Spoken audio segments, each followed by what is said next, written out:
चलते सत्संग में अचानक से बाबा जी स्टेज पर आ गए। दिल्ली भाटी सेंटर। संगत की खुशी का कोई ठिकाना नहीं रहा। संगत जी, आप सभी को प्यार भरी राधा स्वामी जी। आज हम आपको बताएंगे हुजूर जी के अनमोल वचन जो सत्संग में कहे गए। 23 नवंबर 2025 दिन रविवार। संगत जी, आज दिल्ली में सत्संग हुआ और सत्संग हुजूर जी ने फरमाया। हुजूर जी 9:25 पर स्टेज पर आ गए थे और 9:28 पे पाठी गुरुदेव सिंह जी ने स्वामी जी महाराज की वाणी में से सत्संग फरमाया, मित्र तेरा कोई नहीं संज्ञान में।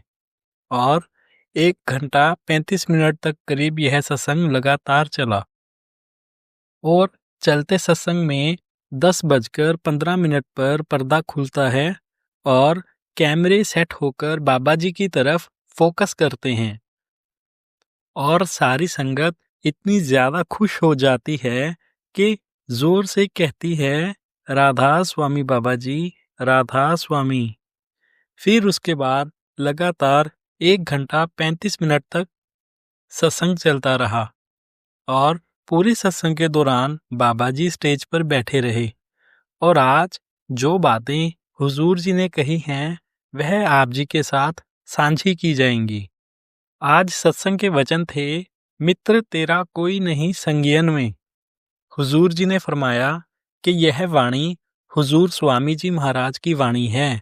साथ में यह फरमाया कि जब भी संत महात्मा हमारे दरमियान आते हैं, कभी हमें वह चेतावनियां देकर समझाते हैं और कभी हमें वह प्यार के साथ समझाते हैं, लेकिन वह हमारे बीच राहीकार बनकर आते हैं, लेकिन हम मन के पीछे भागे हुए हैं।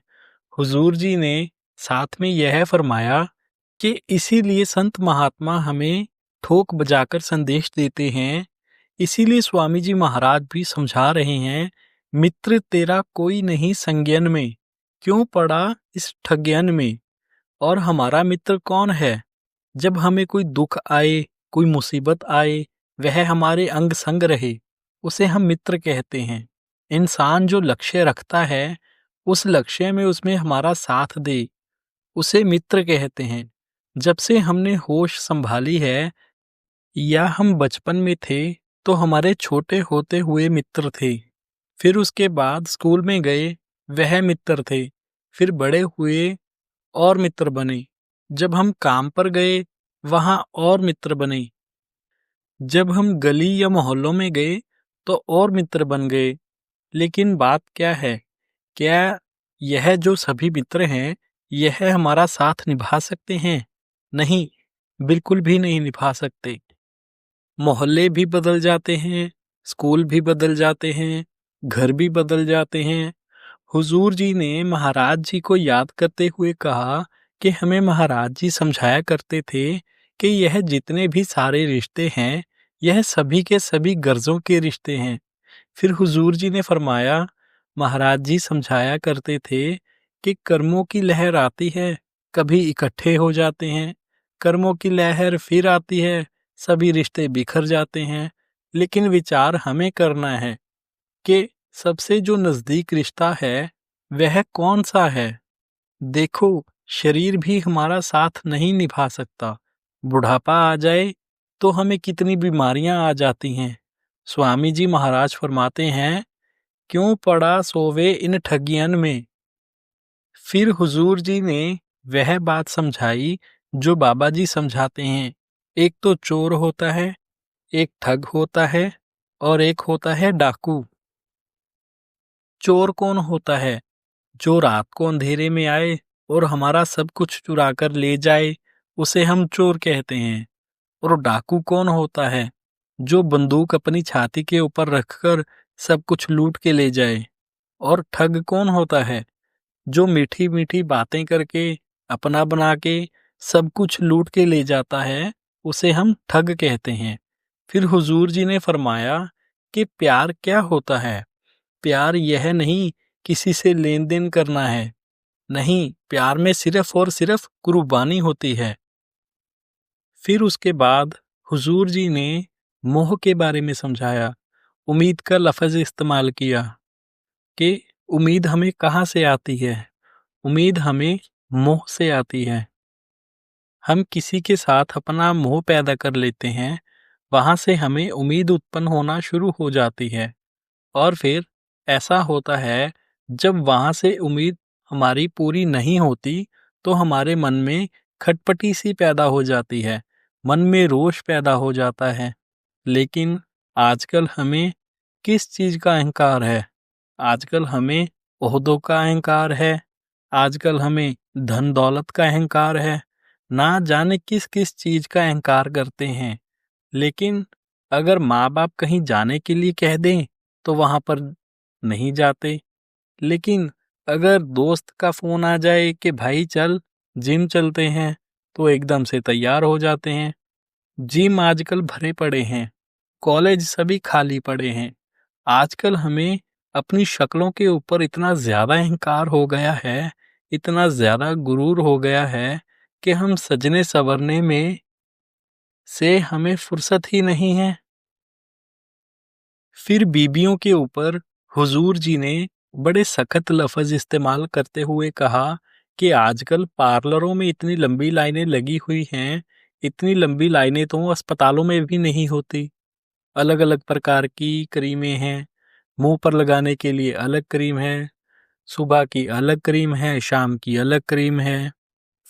हुजूर जी के कहने का मतलब था कि भाई हम कौन से कामों में पड़े हुए हैं, जिस मकसद के लिए हम आए हैं उस मकसद को तो हम भूल कर बैठ गए हैं। विचार करो कि हम जो यह कर रहे हैं इससे हमारी आगे की तरक्की हो जाएगी? क्या हम मालिक से मिल पाएंगे? जो करनी हमने करनी है उस करनी के ऊपर तो हमारा ध्यान ही नहीं है। फिर हुजूर जी वाणी की लाइन इस्तेमाल करते हुए फरमाते हैं, कूड़ राजा कूड़ प्रजा कूड़ो कूड़ सब संसार, किस नल कीजे दोस्ती सब जग चलनहार। स्वामी जी इसी बात को लेकर समझाते हैं, मित्र तेरा कोई नहीं संगियन में।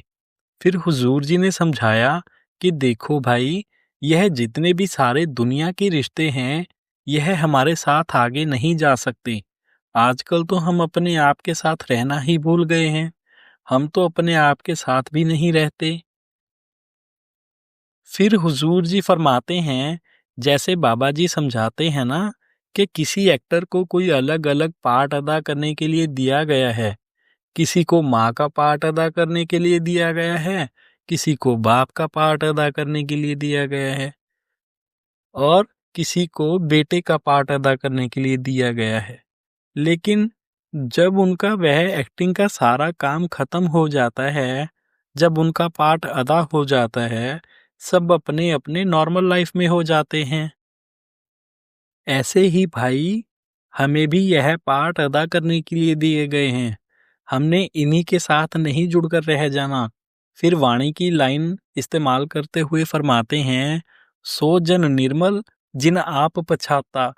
हुजूर जी ने फरमाया कि अब हमने अपने आप को समझाने की कोशिश करनी है और जो हमें बताया जाता है उसे बहुत ही बारीकी के साथ समझने की कोशिश करनी है। यह नहीं है कि एक कान से सुना और दूसरे कान से निकाल दिया। फिर आगे स्वामी जी समझाते हैं कि प्रीत कर सत्संग से। यह सत्संग क्या है? सत्य का संग। यहाँ कोई राजे महाराजाओं की कहानियां नहीं सुनाई जाती, लेकिन हमारी सोच यह है कि हम सत्संग में आते हैं और यह सोचने लग जाते हैं कि सत्संग में आकर दया हो जाएगी, मेहर हो जाएगी। यह तो हमारी सबसे बड़ी गलत फहमी है ना। जो संतों महात्माओं का जिंदगी का निचोड़ होता है वह हमें सत्संग में समझाते हैं कि भाई हमने करनी किस तरह की करनी है। वह सत्संग में ऐसा समझाते हैं।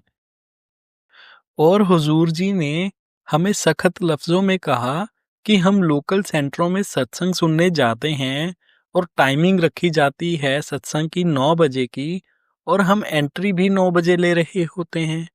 हम इस तरीके से जाते हैं जैसे हमने ही सत्संगकर्ता को सत्संग सुनाना होता है।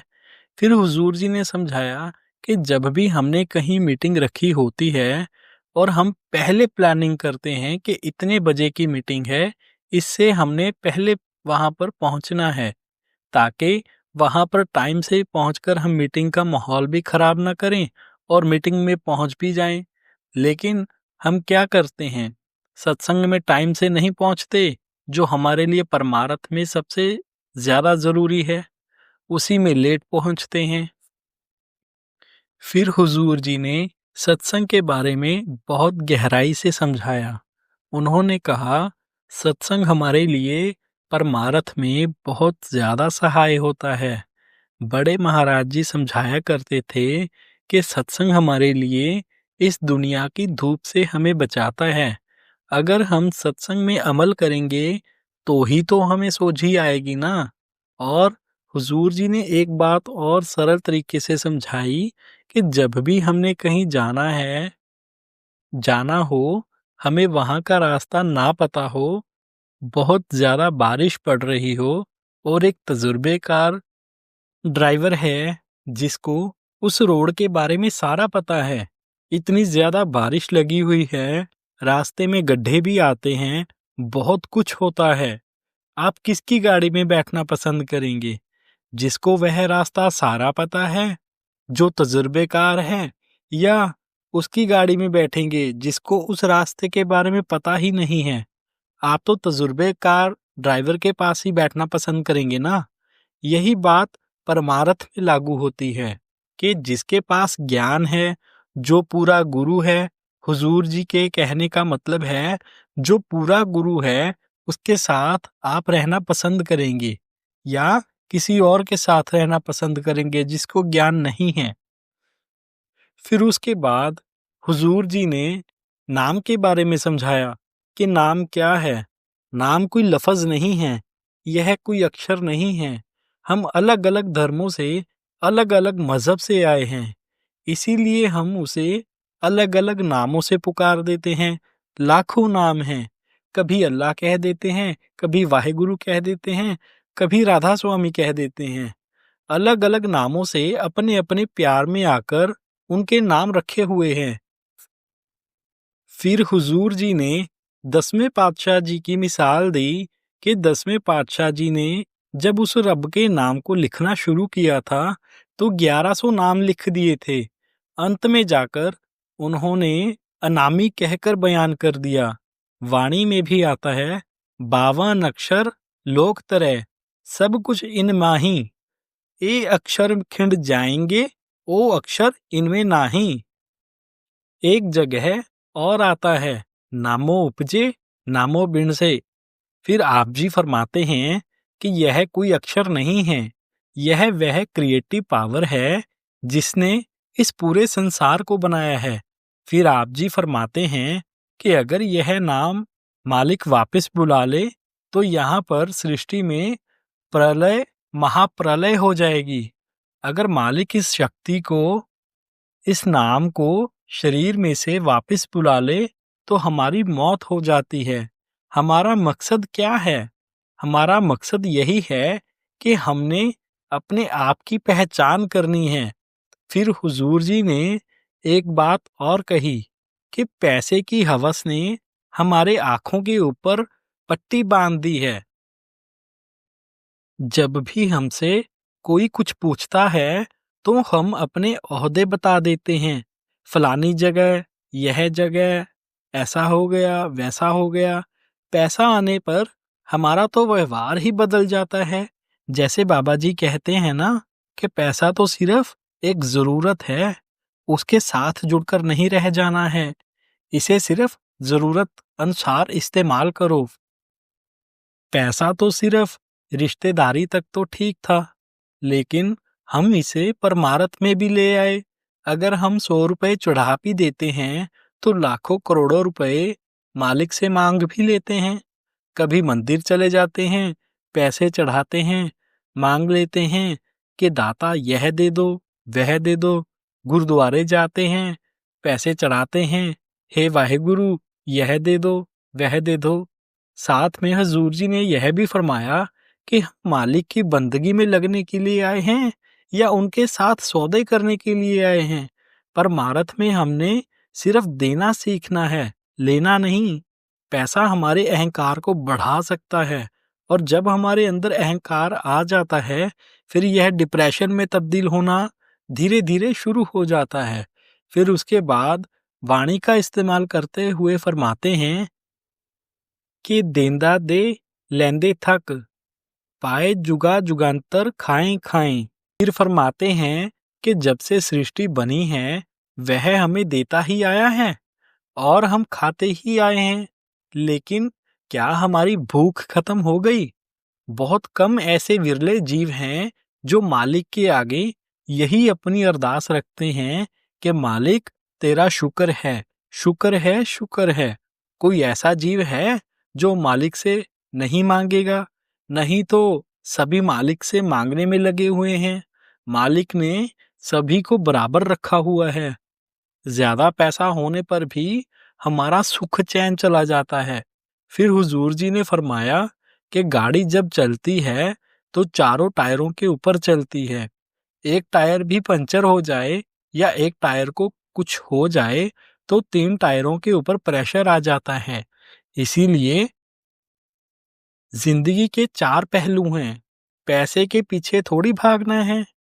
पैसे की हमें कितनी जरूरत है, यहाँ पर यह भी फरमाते हैं कि पैसा नहीं कमाना है, कमाएं लेकिन कितना, जरूरत अनुसार। जब भी नाम मिलता है, नाम में भी यही समझाया जाता है कि हमने खाना है, अपनी हक हलाल की कमाई का खाना है। फिर हुजूर जी ने बाबा जी के बारे में समझाया कि बाबा जी हमेशा सत्संग में फरमाया करते हैं कि जो किस्मत में है वह आपको जरूर मिलेगा, उसको कोई नहीं छीन सकता। अगर हमारी किस्मत में नहीं लिखा है तो दुनिया की कोई ताकत आपको वो चीज नहीं दे सकती। फिर हुजूर जी ने फरमाया कि आसा पर्वत जेडियां मौत तड़ावा हेठ। फिर एक वाणी में और एक लाइन फरमाई कि चिंता मिटी चाहत गई, मनुआ बेपरवाह, जिसको कछु न चाहिए वही शहंशाह। मालिक ने जब सृष्टि बनाई तो उसमें अलग अलग प्रकार के जीव बना दिए।